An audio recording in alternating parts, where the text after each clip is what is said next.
hosted by Jason Bryan and providing the latest insights on telecoms trends from around the world. This is Rocco Radio. Hello there, I'm Jason Bryan, CEO Rocco Research, and welcome to The Slice, a series of podcasts dedicated to the industry's biggest trends. On this show, I speak with Henning Lagerbielke, Director BSS at Enghouse Networks. Following the recent developments by the GSMA in creating the billing and charging evolution, we wanted to get some fresh thinking on what BCE really means for the roaming business. As we know, producing new standards is one thing, but getting them established is a much bigger challenge. With the help of Henning from Enghouse, I had the chance to ask the big questions on what BCE really means for the industry, and most importantly, what's its potential. From a wholesale perspective, it's been kind of static. Traditionally, when we talk about TAP, we talk about interconnect. That business hasn't evolved too much. But with 5G especially and slicing, I think BCE is one of those elements that will at least secure that you can adapt your agreements and adapt your settlements processes to actually monetize in the way you would like to do it.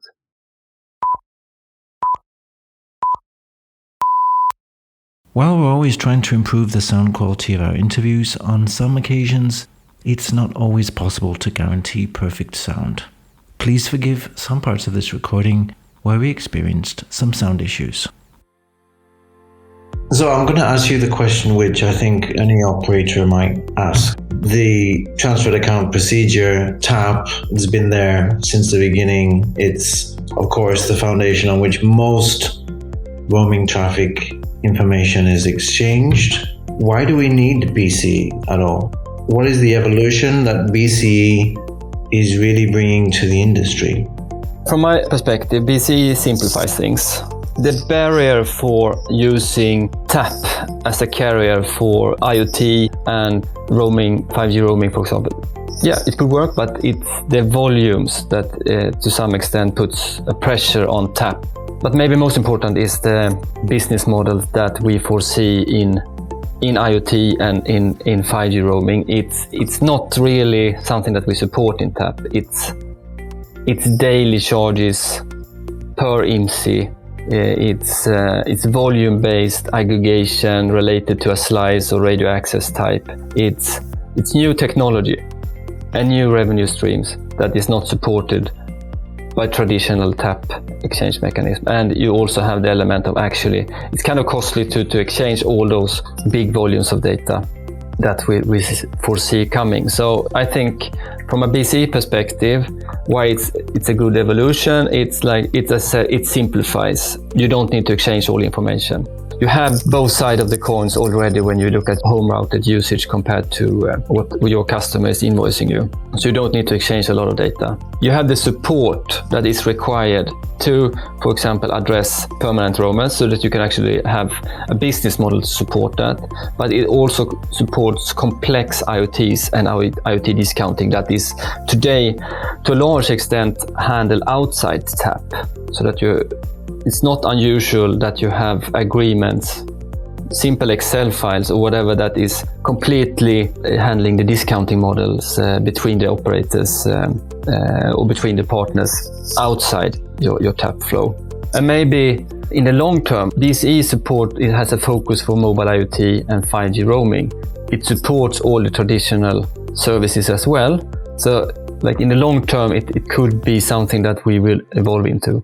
The most interesting thing is that you can actually use BCE as a standard for all your inter-operator relationships. There's no limitation today, nothing that is saying that if I would like to use BCE in my interconnect relationship, in my carrier relationships, then I have a standard that I can fall back on and a standardized process that everybody could use. So I think it has a lot of potential, but what it brings today, what is the most important things that it does, is that it solves a problem. And this problem is, how do I monetize my new type of relationships in a way that will support my business and the complexities that I see around micro transactions with large volumes and new type of revenue streams. But as an operator, let's say I want to do BC do I need that my roaming partner is also doing it as well? Or is it something I can do independently? No, you need to have an interrelationship with your partner. So that's what we see, as I said, a trend for 2021. We see that more and more operators MNOs are getting requests by other MNOs or trying to drive that way forward so that we can actually tap the potential out of mobile IoT, for example. We can start with 5G roaming. There are really no technical barriers for 5G roaming, for example. There's a settlement barrier. How do we actually deal with the traffic that is generated in terms of roaming on each other's network? So I'm saying that no, you cannot mix TAP and BC. You have to have an agreement that is supporting that, and you can have them in parallel, of course. So you can continue with your traditional roaming and TAP and RAP as you wish. So BC is a complement to that going forward, but you need to have a bilateral agreement that is supporting that relationship. So you need to support the process. If I think about BC, I need to invest in it myself. My roaming partners also need to invest in it. And what is specifically, let's say, the efficiency gain that I'm going to see, and how is it going to grow over time? Any initiative that comes globally requires a global adoption, right? And at the moment, we have two processes. Will BC replace TAP? I would say maybe, not likely. It will take a lot of time at least. And when I talk to our customers about what they foresee, they say that, yes, we will have our TAP agreements for a very long time. We might want to move everything into BC, but let's see. Our focus is now to be able to monetize mobile IoT and 5G, for example, and get rid of our discounting agreements that we are doing outside our clearinghouse relationship, outside our roaming system today. We want that to be supported by a global standard, which BC does. So as with every change, or as you say, every global standard, it takes time to adopt, and someone needs to lead that change. And last year we had 4 operators, major MNOs, that adapted to BC officially. But that's a good sign. That's a sign that things will change. And this year, a lot of operators are talking about how do we support BC. We have customers that look at BC just because GSMA is talking about BC, but most of the customers are looking at BC since they're getting requests on support. They're getting requests to set up a bilateral agreement from the roaming managers. Or customers like we have that are working purely with IoT, for example, they are pushed a lot to support BC because right now they are living on TAP, and the business model that the MNOs would like to have with someone that is offering global IoT connectivity is not at all something that they can do in TAP. Actually, this year, I've heard so much talk about BC. I've heard a lot of talk from the industry in general, but also about operators seriously looking at it. So it makes a lot of sense to start with the adoption of that, primarily because, well, TAP is not supported anymore. TAP is available, of course, but it's not. The standards are not going to be developed by the GSMA. So it's pretty clear there's one direction that we're all going in, and that's towards BCE. How likely do you think it would be that BCE might be used for all roaming traffic in the future then? But it depends. Related to the maturity of BCE. When is BCE adapted to the market in that extent so that it will actually make it useful to move into that direction? I think it's a really hard question to answer. I can just speculate. From my perspective, I will see the benefit, of course, to moving everything into BC because you will have one process and you have a more mature process as well because you have most of the traffic already home routed today. You can comply to the UDRs, USRs and BSRs and use that for the settlements process and go into the reconciliation and disputes during via DDRs if necessary. So you could actually remove some kind of latency. You have a better freedom, at least on how you would like to set up the agreements. I think the driver for bringing TAP into BC is basically monetization. If you are creative enough to create agreements that will evolve traditional TAP-driven transactions and combine that into your bilateral agreement around supported by BCE, that's of course something that will drive the business forward. Future will tell.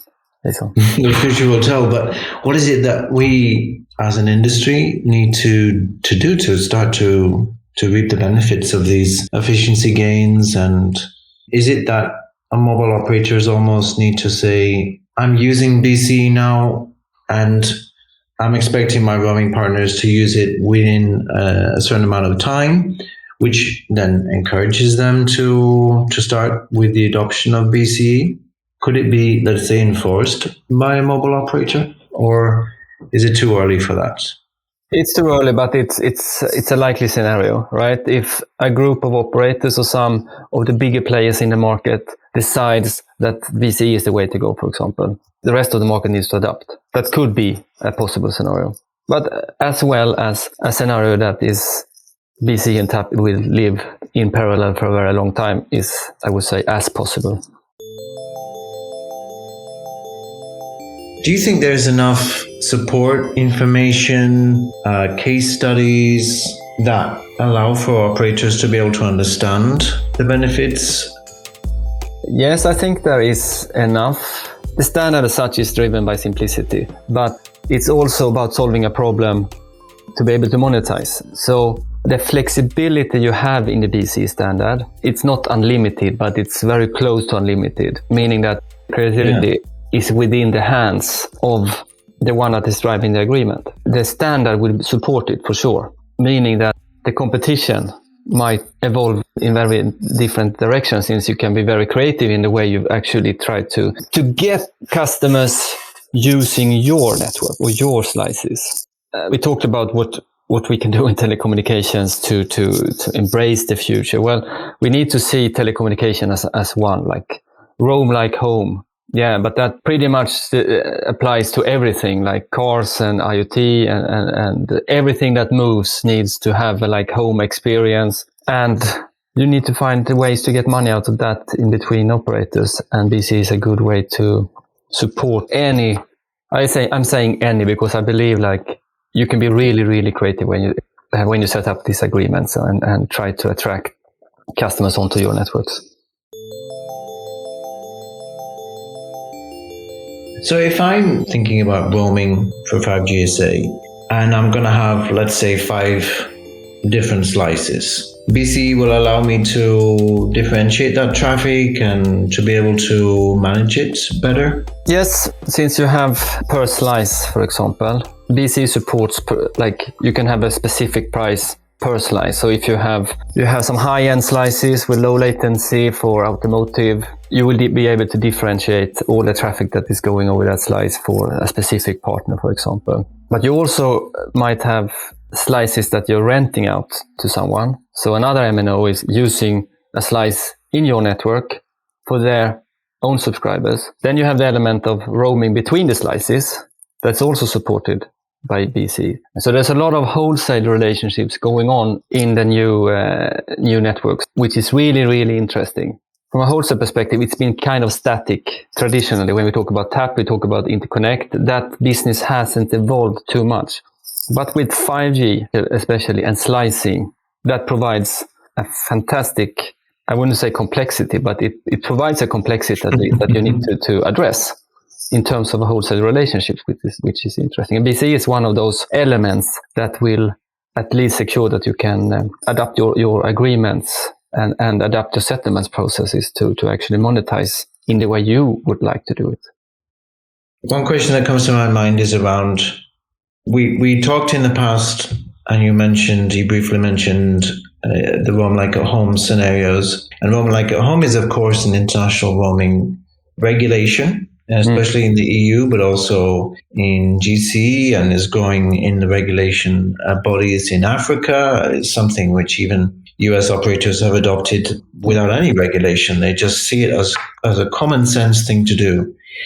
So with that in mind, obviously the relationship the end customer is having with their telecoms operator is becoming much more, let's say, transparent about what is the roaming fees. In some markets, there's still bill shock.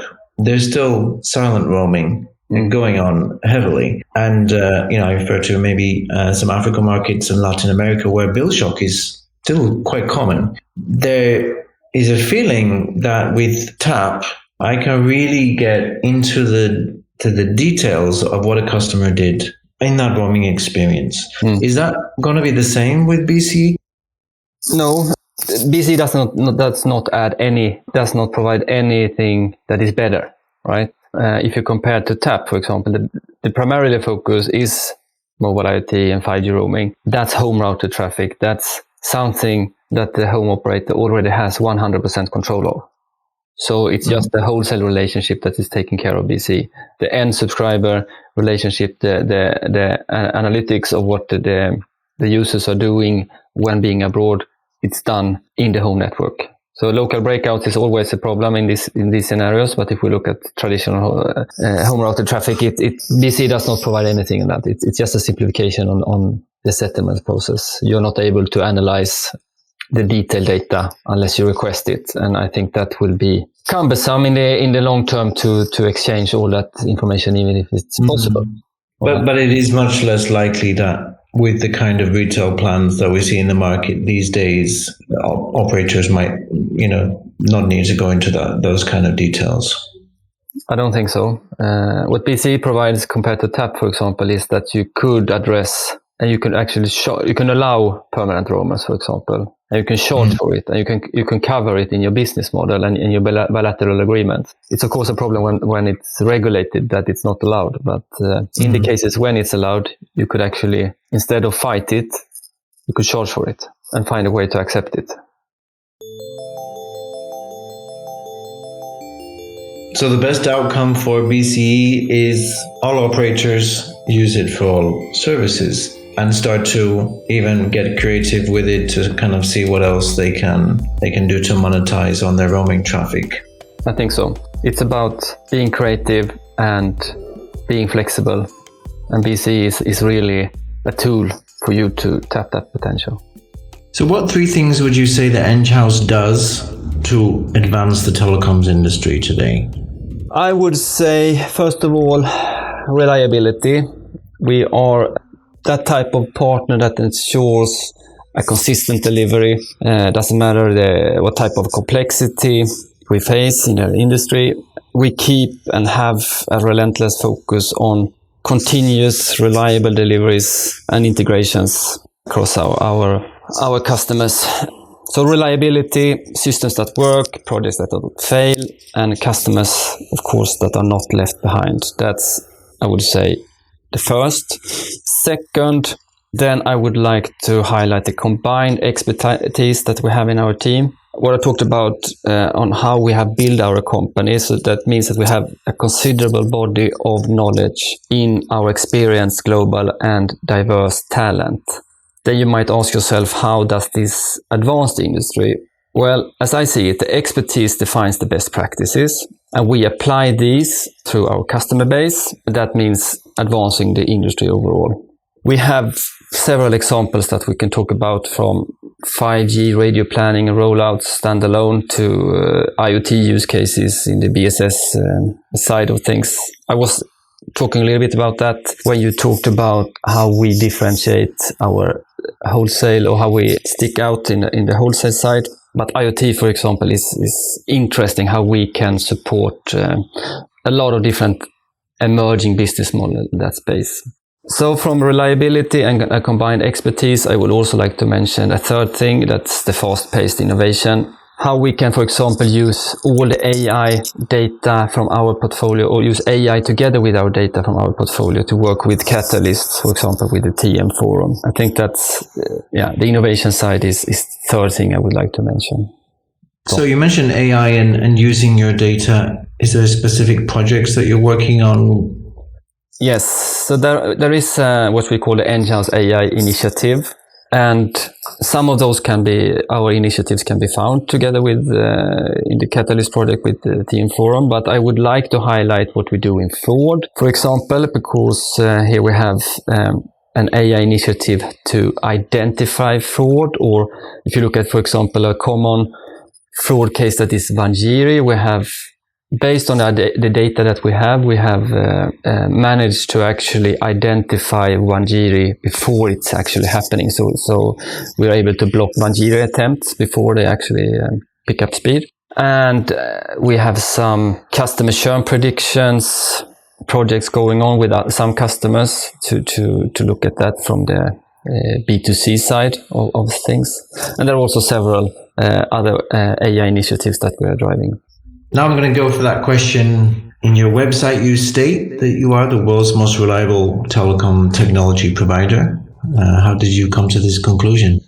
That's a good question. But of course, it's based on a history, right? We know our space very well with both successes and failures. But I would say that most important relates to this statement is that we have an internal culture that is built up with entrepreneurs, basically with a sole focus to commit and deliver to our customers, regardless of the challenges that happen in every project, just to summarize it.